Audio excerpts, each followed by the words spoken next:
Have you ever watched March Madness and asked yourself, how did this wild and at times frustrating tournament come about? Well, I'm glad you brought it up because you're probably not alone.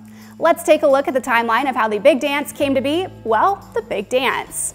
Originally, the national championship was not the NCAA, but the NIT. However, over time, as the tournament gained more attention and more teams, they eventually took the reins. 1939 was the year that saw the inception of the tournament and included only 8 teams.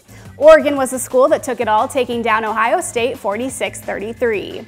By 1951, the tournament expanded to 16 teams and grew progressively through the years until 32 teams were invited by 1975. By expanding to 32, not just conference champions were in, but also those chosen as at-large bids. 1978 marked the first time the tournament implemented the seeding process. Teams who won their conference were seeded by their win-loss record, while teams that got in due to at-large bids were seeded by their record combined with strength of schedule. Tournament growth continued in 1979 when 40 teams were introduced to the tournament. The first 24 teams receiving first-round byes, then 8 more teams were added the following year in 1980, bringing the total to 48 schools represented.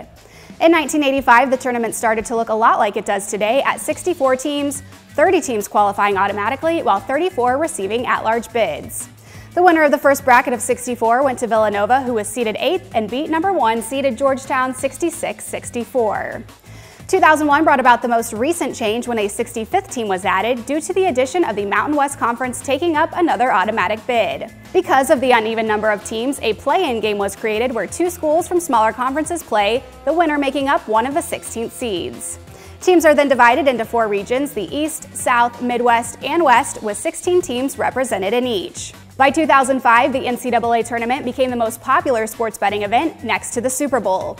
That, of course, is done through bracket pools in which fans can enter in all around the country. But the thing that makes the tournament so thrilling each year is how unpredictable it can be even with seeds, usually resulting in the loss of a lot of moolah. To keep up with all of your March Madness news, check out fansided.com.